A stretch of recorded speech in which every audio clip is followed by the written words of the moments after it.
Greetings, fellow game admirers. I'm David McCord, and welcome to my game room. I am a game collector and a game designer and just all-around game fan. In this particular episode, I'm going to bring you a little information about a game called Latrunculi.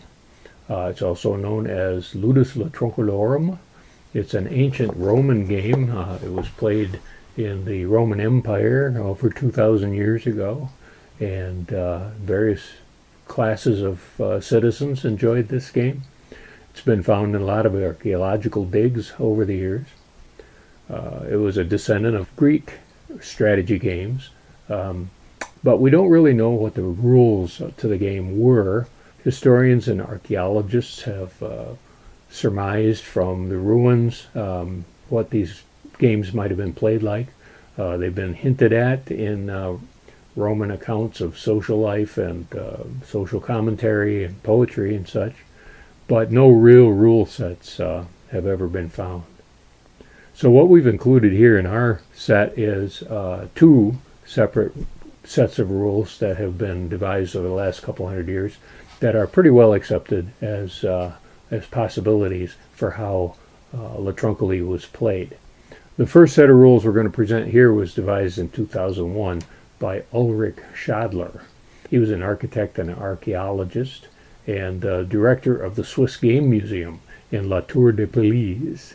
So here's his set of rules. The two players choose 16 pegs of a unique color, which begin the game off the board. In the first phase, the players take turns placing pegs one at a time anywhere they like on the board. Experienced players will arrange their pegs carefully at this point to implement their chosen strategy later in the game.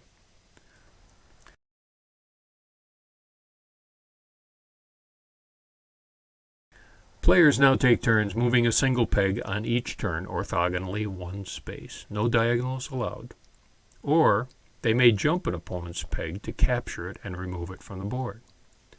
Chain jumps are allowed, and jumped pegs stay in place until the chain is finished and cannot be jumped a second time in the same turn. So far the game seems quite familiar. If a player traps an opponent's peg between two of their own, the trapped peg cannot be moved on the next turn. After that next turn, if the two captors are still in place, the trapped peg can be removed from the board in place of a move. If, however, one of the two captors is trapped or captured itself, the previously trapped peg is free to go.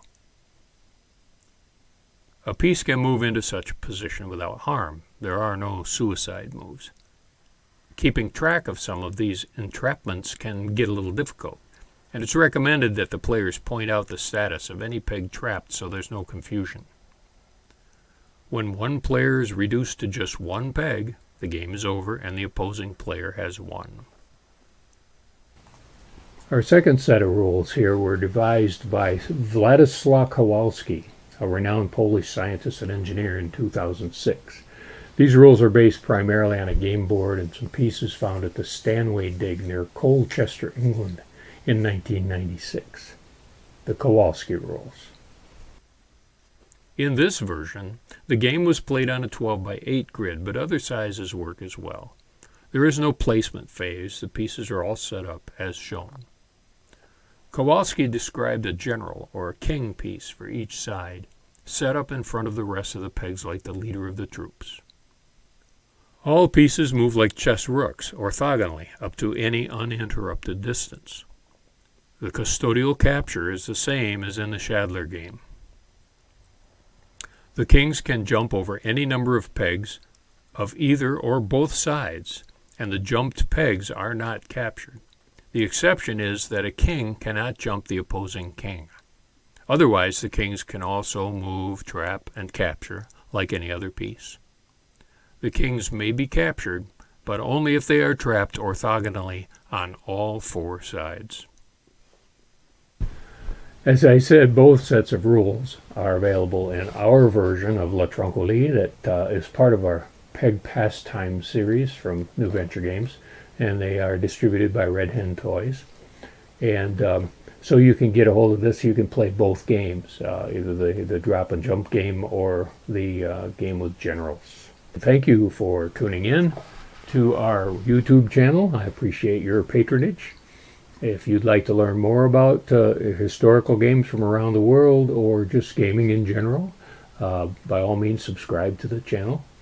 Meanwhile, as I always say sometimes, play every day.